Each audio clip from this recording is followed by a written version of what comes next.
number of features of the SDG agenda that I think it is safe to say won't change too much between now and the time we have it gavelled down. One, it's a more ambitious agenda than the SDGs. Two, it is a broader agenda, part of that higher ambition. It includes, but goes beyond the MDG era issues, encompasses new challenges, which we will discuss. I also note the universality of the agenda, calls on all countries to embrace the same set of goals and asks to leave no one behind. And lastly, it's a global agenda, not exactly the same as a universal agenda. It implies not only taking action with countries, but also calls for collective action to deal with global challenges. Starting from the world we want, really speaking to what we need to do now. The next step up is, we really do know that the die is being cast for this agenda. Whichever way we shake it, there'll be some tweaking, but more or less you'll see the substance of the 17 goals roll out. How we communicate that will be one challenge for actually you at the country level. We will come down with something, but in a universal agenda like this kind of a development agenda means different things to different people. And I think that's going to be your first call, is how are you going to sit around the table to see what this says to countries that should take this as an integral part of their plans, not one that is by its side or ahead of it, certainly not behind it, but within it. And I think that that's the first port of call for us, is how to communicate that this really does make a difference, especially since it's about member states driving this. And if we ever get the accusation that it's a prescription again at the country level, then it would be member states giving on to themselves. But let's hope that we don't get to that. This is why it's important to have you here now, that we begin this conversation at the country level as soon as we can. As we looked to the really being fit for purpose for this, because this is really what it's about, how we're going to change the way we do things to respond to a much bigger narrative. But we did take this through to the Chief Executives Board. All of this was discussed at what are the implications of this agenda to us.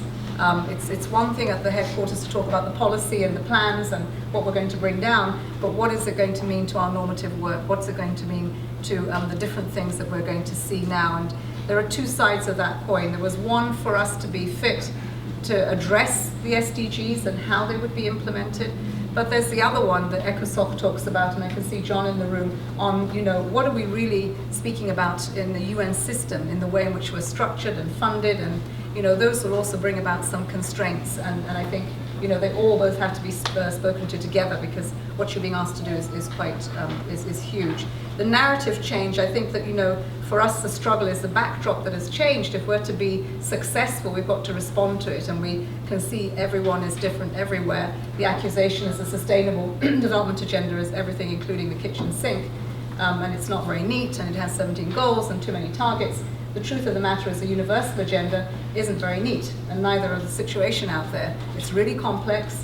The challenges differ from region to region, and when we say we want to make something respond not just to Africa and a little bit of Southeast Asia, but the islands, Latin America, the Arab region, then what else did we expect? And I think that what we've got is a really good job. I think it's a very responsive agenda. It's about us actually looking to see how we can implement in the sense, starting from the unfinished MDGs, really looking at areas that we struggled with on this agenda to say, is this our business, conflict and the humanitarian issues?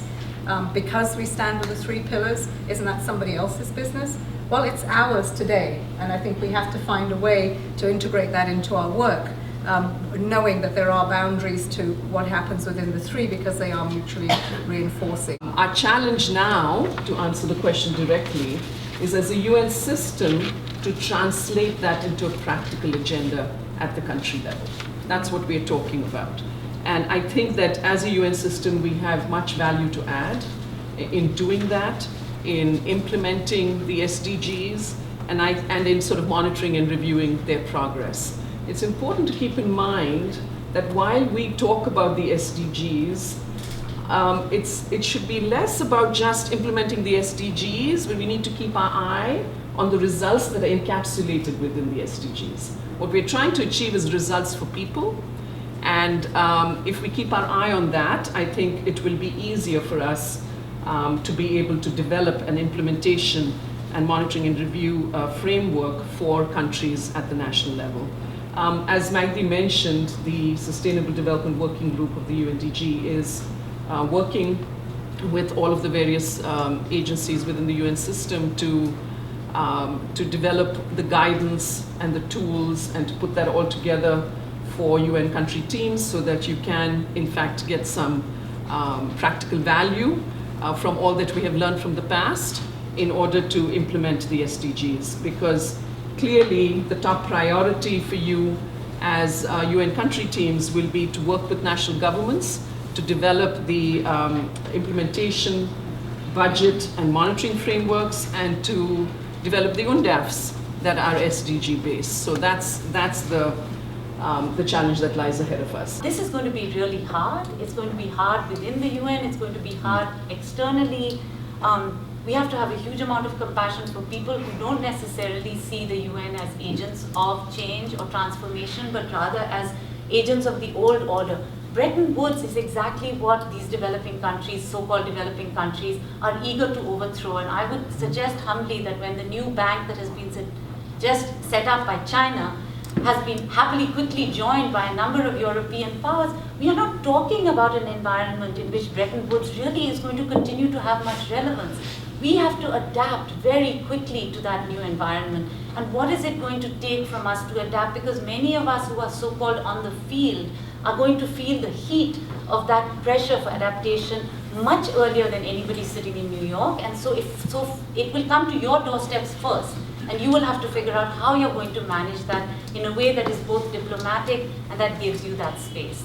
And I will just end by saying that, while I think that last C is really about bringing about the change that, to quote Gandhi again, has to begin with ourselves. We have to be that change. And all of you who are on the ground in all of these different country offices have to manifest that change in ways that are real in order for that change to also be taken into account at the UN headquarters. And I do think we can be that change, and I do think that arc of the moral universe does bend towards justice, but I think it's going to take a lot of effort from all of us. So. I think that what we need to do is to put in place, to set up a clear roadmap on the SDGs agenda at the country level. To set up the roadmap, we will need some actions to be taken or some preconditions at the country level, conditions that we don't have. One is to strengthen, I think that's key, to strengthen national leadership and ownership. This morning during the presentation from the ambassador of, I think it's Guyana, that point came very clearly. National ownership is important. The SDG agenda is not about only UN, no, it's about the country, so they have really to be committed, and we have to engage a high-level dialogue with national stakeholders. That's number one, and that's really key.